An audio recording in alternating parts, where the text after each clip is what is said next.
he is who he is all the time, and he's so confident in himself. He's such a quality, funny guy. Why wouldn't you love Travis Kelce if you're Taylor Swift? How do you become part owner of the Royals?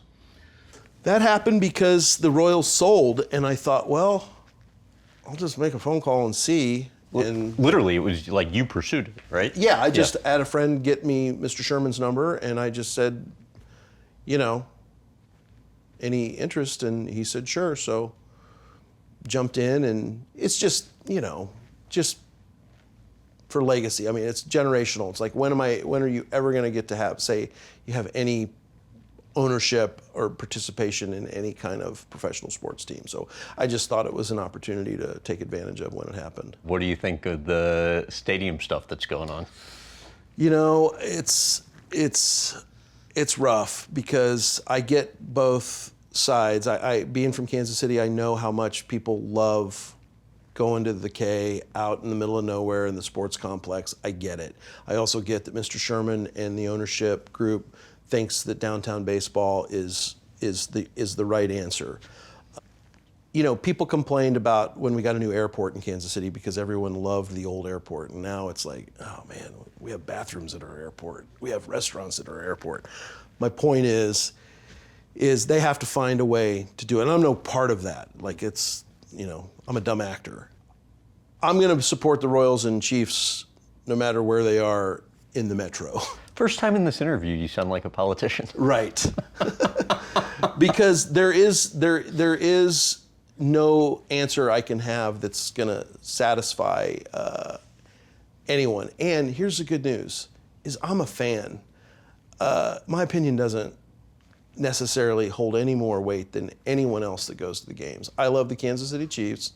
I love the Kansas City Royals, and I will support them with whatever the people that are getting paid and elected figure out where they exist. You said there aren't many places that make you happier than Arrowhead Stadium. You have a suite, I think, right above where you used to have season tickets. Yep. And you're at pretty much every home game. I don't miss every home game, or we don't miss a home game. Those season tickets stemmed from me being homesick from school one day when I was in school, or in high school, and calling my dad, or junior high, I think, and saying, can we get season tickets to the Chiefs? They just advertised there's a no alcohol section. And I knew that would interest him, because his problem was with his sort of temper. He didn't want to go and put himself in situations where he was dealing with some kind of a drunk, because he might throw fists. Like, that's just how it was. And so I was like, well, there's this no alcohol section. And he got us 2 season tickets, and we sat right down on the second row, section 130 or 131, I can't remember what it is, right on the aisle, and our suite is right above it.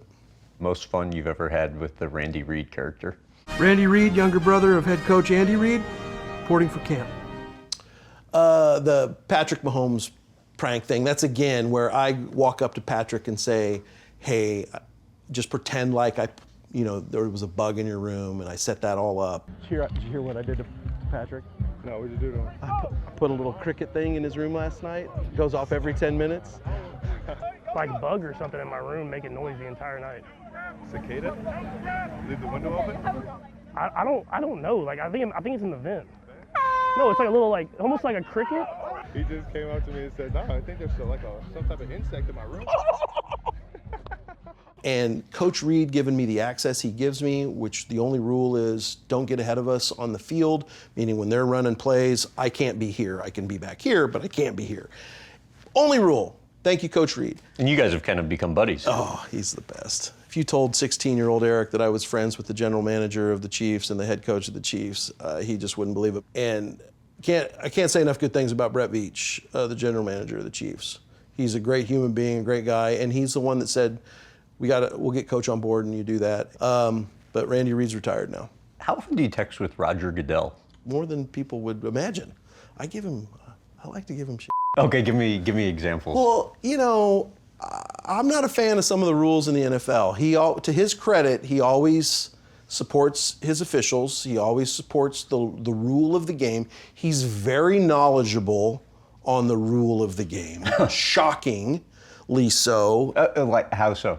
If I make a comment about a flag, he'll within a minute tell me what the rule is. Oh, no way. Oh, 100%. And if he doesn't, he'll forward me on an email to the head official. Like that happened not that long ago. Not a complaint, but a genuine question. Is it called a broken tackle if a running back bursts into the end zone through a tackle? Is that a missed tackle? Just something that popped into my head. I wanted to know the answer to that. And he's like, great question. I don't know the answer to that. And then he CC'd me to the head official, and the head official gave me the whole dissertation on what the rule was. I can't spout it off to you right now, but I got the answer. What do you like about Commissioner Goodell? You know, he doesn't care what necessarily people think of him. I can't imagine being him. And when I met him and got to know him as a person, personally, and see how he treats people around him, behind the scenes, no cameras, like, Roger, why do you let people think you're such a like, you're a nice person. Like, you love your wife and kids love you. I love you. You're funny. He busted my balls the first time. So he called me and invited me to the Super Bowl because the girls were a fan of Modern Family. And you turned him down. I turned him down. I said, I'm not going to the Super Bowl until the Chiefs are in it. And he said, okay, if you want to wait that long. And I'm like, oh, mother, all right.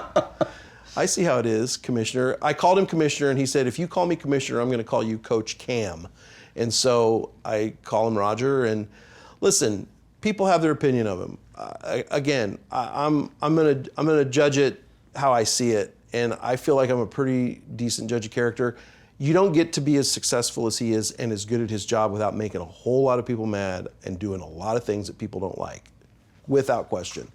But man to man, person to person, how I see him interact with people around him, quality individual, cares about his family, loves his family, nice to me, wonderful to Lindsay, and that's how I'm gonna judge him. And you know, that's how I hope somebody judges me. I can't let you out of here without a Taylor and Travis perspective. Oh my gosh, I'm so happy for both of them, because doesn't it just seem like they're perfect for honestly, perfect for each other.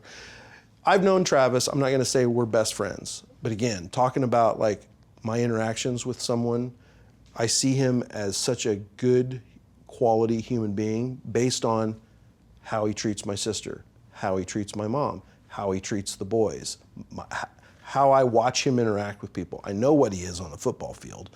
I know how much his teammates love him. I know how much Brett Veach and Coach Reid love him. And Taylor, it's not easy to be with the most popular person in the world, but if there is anyone who can do it and do it with cool, it's Travis Kelce, because he is who he is all the time, and he's so confident in himself. He's such a quality, funny guy. I reminded him of this when I saw him in Vegas a couple weeks ago. When I went to training camp and I was doing the Randy Reid thing where I was playing Coach Reid's brother. Hey, what's up, dude? What's up, bro? Man, Hey, dude. so good to see you. How's the jet skis? Dude, the skis are, man, they're flying, man. Treating you good? I said, hey, Travis, you want to improvise? I'm going to come up to you and talk about Himalayan sea salt, and you just roll with me. But it's like, I'm just going to say they've got Himalayan sea salt up in the cafeteria. You put it on your vanilla ice cream. He's like, all right, bro, yeah, let's roll. And you watch that. And that's him just rolling with the punches. I'm a pretty good improviser, pretty good actor, and Travis is hanging right there with me. And after that, I told him, I said, look, man, you're a small market team, I guess, whatever you want to say, because we weren't winning Super Bowls at that point. It was the year we were going to win our first Super Bowl. I said, but you got it. You've got the gift. You can do whatever you want to do. When you're done with football or during football, you're talented, like for sure. I mean, not that it matters that I think it, but I blessed him at that moment and said, you're awesome. You're natural. And he's like, I totally remember that. I totally remember you telling me that. He's great. And why wouldn't you love Travis Kelce if you're Taylor Swift?